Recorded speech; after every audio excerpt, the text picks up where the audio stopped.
सोने और चांदी की कीमतों में पिछले कुछ दिनों से जो हो रहा है वो किसी रोलर कोस्टर राइड से कम नहीं। एक दिन कीमतें आसमान की तरफ भागती हैं और अगले ही दिन धड़ाम से नीचे। आखिर हो क्या रहा है? आज 5 फरवरी 2026 को हम हिंदुस्तान में सोने और चांदी की मार्केट में इस ड्रामाई उतार चढ़ाव के पीछे की वजूहात को समझने की कोशिश करेंगे। हमारे पास 2 बड़े भारतीय खबर रसां इदारों द इंडियन एक्सप्रेस और हिंदुस्तान टाइम्स के जराए हैं। तो चलिए उस मामले की गहराई में उतरते हैं। जी, और ये वाकई एक उलझन भरी सूरत हाल है। सरमायाकारों के लिए ये समझना मुश्किल हो रहा है कि मार्केट का रुख किस तरफ है, क्योंकि इशारे हर रोज बदल रहे हैं। बिल्कुल, तो आइए सीधा इस तूफान के मरकज में चलते हैं। जुमेरात को जो बड़ी गिरावट हुई, दोनों जराए ने 5 फरवरी को कीमतों में जबरदस्त कमी की खबर दी, खास तौर पर चांदी। जी, चांदी तो बुरी तरह पिटी। कुछ रिपोर्ट्स के मुताबिक तो 10% तक की गिरावट। ये कोई मामूली बात नहीं है। बिल्कुल नहीं। दी इंडियन एक्सप्रेस के मुताबिक चांदी की कीमत 2,68,000 रुपए फी किलोग्राम तक गिर गई। सोना भी 1,60,600 रुपए फी 10 ग्राम तक पहुंच गया। एक दिन में इतनी बड़ी तब्दीली दिल दहला देती है। और देखें, ये सिर्फ हमारी मकानी सराफा मार्केटों का हाल नहीं था, फ्यूचर मार्केट में भी कहराम मचा हुआ था। मल्टी कमोडिटी एक्सचेंज यानी MCX पर भी यही सूरत हाल थी। अच्छा, MCX पर क्या आदादो शुमार थे? वहां तो सूरत हाल और भी वाज़ेह थी। मार्च की डिलीवरी के लिए चांदी के फ्यूचर्स सीधा 10% गिरकर 2,42,000 रुपए फी किलोग्राम पर आ गए। इसी तरह अप्रैल के लिए सोने के फ्यूचर्स भी तकरीबन 1.5% कम होकर 1,50,736 रुपए फी 10 ग्राम पर ट्रेड हो रहे थे। ये नंबर्स तो वाकई मार्केट में फैली घबराहट को जाहिर कर रहे हैं। जी बिल्कुल। अच्छा, यहाँ एक बहुत दिलचस्प मोड़ है।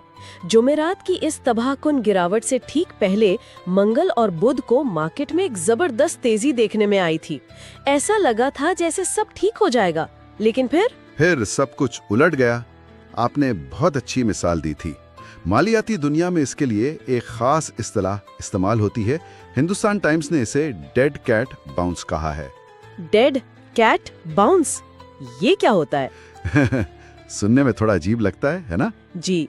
इसका मतलब है कि शदीद गिरावट के दौरान एक मुख्तसर और आर्जी उछाल। यूं समझें कि अगर एक मुर्दा बिल्ली को भी ऊंचाई से गिराया जाए तो वो जमीन से टकराकर थोड़ा सा उछलेगी। ओह! लेकिन इसका मतलब ये नहीं कि वो जिंदा हो गई है। समझ गई। तो ये सिर्फ एक धोखा था? बिल्कुल। ये मार्केट में मौजूद गहरी बेयकीनी को जाहिर करता है। और ये बेचैनी जुमा यानी 6 फरवरी की सुबह भी जारी रही, जब MCX पर सोने की कीमत फिर से कम सतह पर खुली। तो आखिर ये सब हो क्यों रहा है? ये कौन से अवामिल हैं जो सोने और चांदी की कीमतों को इस तरह रोजाना नचा रहे हैं? आपका अंदाजा बिल्कुल दुरुस्त है। ये आलमी और मकामी अवामिल का एक पेचीदा मुरक्कब है। अगर हम आलमी सतह पर देखें तो दोनों जराए इस बात पर मुत्तफिक हैं कि इस कहानी का सबसे बड़ा किरदार है मजबूत होता हुआ अमरीकी डॉलर। अच्छा, ये एक बुनियादी मुआशी उसूल है। जब डॉलर मजबूत होता है तो सोने जैसी धातें जो डॉलर में खरीदी जाती हैं वो दूसरे ममालिक के लिए महंगी हो जाती हैं और फिर उनकी मांग कम हो जाती है। जी। और दूसरी बात, जब डॉलर खुद एक मजबूत सरमायाकारी बन जाता है तो सरमायाकार सोने जैसी चीजों से पैसा निकालकर डॉलर में लगाना शुरू कर देते हैं। सोने पर कोई सूद तो मिलता नहीं, तो सोने की कशिश कम हो जाती है। बिल्कुल। यानी जब अमेरिका की मईशत अच्छा काम कर रही हो तो उसका मनफी असर सोने पर पड़ता है। ये ताल्लुक थोड़ा अजीब सा लगता है ना? है तो, लेकिन ऐसे ही है। और सिर्फ डॉलर ही नहीं, हिंदुस्तान टाइम्स ने एक और अहम नुक्ते की तरफ इशारा किया है। वो क्या? आलमी सतह पर टेक्नोलॉजी इक्विटीज यानी टेक स्टॉक्स में गिरावट। एक मिनट, टेक कंपनियों के शेयर्स का सोने से क्या ताल्लुक है? जब टेक्नोलॉजी के बड़े बड़े शेयर्स जैसे एप्पल, गूगल या अमेज़न गिरते हैं तो आलमी मंडी में एक खौफ की लहर दौड़ जाती है। सरमायाकार घबराकर अपने पैसे निकालने लगते हैं। अच्छा। और इस घबराहट में वो सिर्फ शेयर्स ही नहीं बेचते, बल्कि अक्सर मुनाफे में चल रही दूसरी सरमायाकारियां जैसे सोना वो भी बेच देते हैं ताकि अपने नुकसानात को पूरा कर सकें। यानी कैश हाथ में रखने के लिए। जी। तो टेक स्टॉक्स में मंदी का असर पूरी कमोडिटी मार्केट पर भी दबाव बढ़ाता है।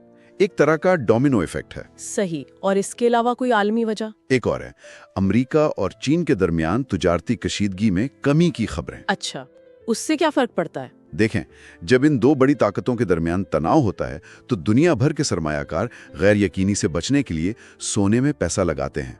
इसे सेफ हेवन यानी महफूज पनाहगाह समझा जाता है। लेकिन जैसे ही खबरें आती हैं कि ताल्लुकात बेहतर हो रहे हैं, वो गैर यकीनी कम हो जाती है और सोने की महफूज पनागाह के तौर पर जरूरत भी कम हो जाती है। बिल्कुल, सरमायाकार फिर से ज्यादा खतरे वाली, ज्यादा मुनाफा बख्श सरमायाकारियों की तरफ लौट जाते हैं और सोने की कीमत गिरने लगती है। आलमी अवामिल तो समझ में आते हैं, लेकिन मुझे यकीन है कि ये पूरी कहानी नहीं है।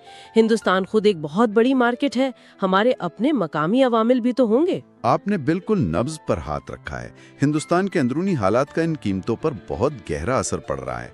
सबसे पहला और बराह रास्त असर तो रुपया डॉलर एक्सचेंज रेट का है। जी, वो तो है ही।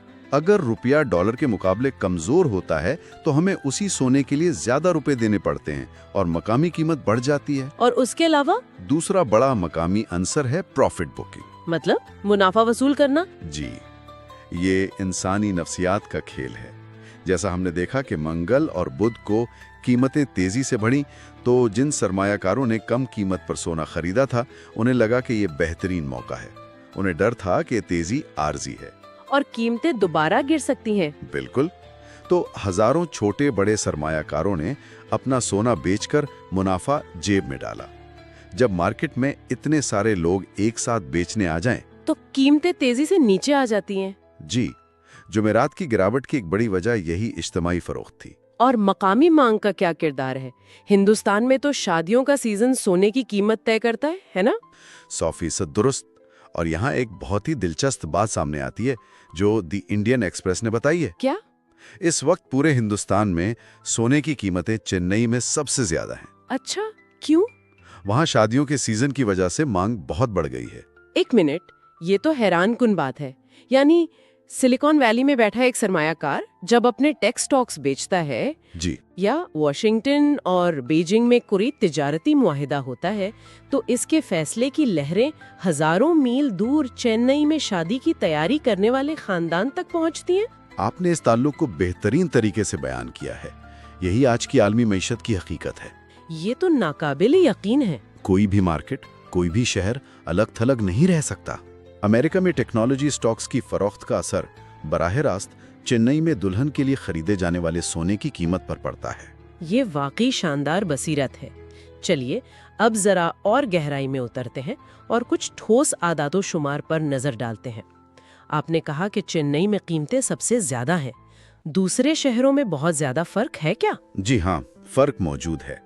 ये मकामी टैक्सों और मांग की वजह से होता है। चेन्नई में 24 कैरेट सोने की कीमत तकरीबन 15,621 रुपए फी ग्राम तक पहुंच गई थी। और दूसरे शहरों में? इसके मुकाबले में मुंबई, कोलकाता, बेंगलोर, हैदराबाद, इन बड़े शहरों में कीमतें तकरीबन एक जैसी थी, यानी 15,441 रुपए फी ग्राम के आसपास। और दिल्ली? दिल्ली में थोड़ी सी ज्यादा, 15,456 रुपए। फर्क बहुत बड़ा तो नहीं, लेकिन ज्यादा मिकदार में खरीदने पर तो असर पड़ता होगा। बिल्कुल। और क्या ये फर्क सिर्फ 24 कैरेट यानी खालिस सोने में है या 22 कैरेट में भी नजर आता है? नहीं, ये फर्क हर कैरेट में नजर आता है। मिसाल के तौर पर चेन्नई में 22 कैरेट सोने की कीमत जहां 14,319 रुपए फी ग्राम तक थी, वहीं दूसरे शहरों में ये 14,154 रुपए के करीब थी। और ये उतार चढ़ाव रोजाना की बुनियाद पर हो रहा है? जी। दिलचस्प बात यह है कि बुध को इस बड़ी गिरावट से ठीक एक दिन पहले 24, 22 और 18 कैरेट सोने की कीमतों में सिर्फ 1 रुपए फी ग्राम की मामूली कमी हुई थी। सिर्फ 1 रुपया? और अगले दिन हजारों रुपयों का फर्क। यही तो इस मार्केट की गैर मुतवक्को नौइयत है। अगर हम पिछले 10 दिनों के डेटा को देखें तो ये रोलर कोस्टर वाली बात मजीद वाज़ेह हो जाती है। बिल्कुल। दी इंडियन एक्सप्रेस का डेटा किसी थ्रिलर फिल्म की कहानी जैसा है। बताइए। 29 जनवरी को 24 कैरेट सोने की कीमत में एक ही दिन में 1,177 रुपए का बड़ा इजाफा हुआ। वाह! लेकिन अगले ही दिन 30 जनवरी को इसमें 965 रुपए की कमी आ गई। ओह खुदाया! फिर 2 फरवरी को कीमत फिर 741 रुपए गिर गई। लगा कि अब मार्केट नीचे ही जाएगी, लेकिन नहीं, 4 फरवरी को कीमत 551 रुपए बढ़ गई। ये आदागे शुमार तो वाकई सरमायाकारों के दिल की धड़कनों की तरह हैं, जो हर रोज ऊपर नीचे हो रही हैं। बहुत अच्छी तशबीह है। ये इस मार्केट की इंतहाई गैर मुस्तकिम नौयत को वाज़ेह करते हैं। तो आज की इस गुफ्तगू का खुलासा ये है कि सोने और चांदी के कीमतों का तयन कोई एक या दो चीजें नहीं करती, बल्कि ये आलमी मईशत, डॉलर की ताकत, आलमी मंडी के रुझानात और दूसरी तरफ हिंदुस्तान की अपनी मकामी मांग जैसे दर्जनों अवामिल के एक बहुत ही पेचीदा तालमेल से होता है। बिल्कुल दुरुस्त। और अगर हम इस पूरी तस्वीर को बड़े तनाजुर में देखें तो ये सूरत हाल इस बात को वाज़ेह करती है कि हिंदुस्तान की कमोडिटी मार्केट अब आलमी मालियाती निज़ाम से कितनी गहराई से जुड़ चुकी है। अब वो जमाना नहीं रहा जब सिर्फ मकामी अवामिल ही सब कुछ तय करते थे। जी नहीं, जैसा हमने बात की, सैन फ्रांसिस्को में एक टेक्नोलॉजी कंपनी के शेयर की कीमत का असर बराह रास्त चेन्नई में शादी के लिए खरीदे जाने वाले सोने की कीमत पर पड़ता है। हर चीज एक दूसरे से जुड़ी हुई है। यही आज की आलमी मईशत की सच्चाई है। ये वाकई एक अहम नुक्ता है। इस सारी गुफ्तगू से एक आखिरी और गहरा सवाल जहन में आता है, जिसे हम अपने सामीन के लिए छोड़ जाते हैं। जी, सोने और चांदी को सदियों से एक महफूज पनाहगाह यानी सेफ हेवन समझा जाता रहा है।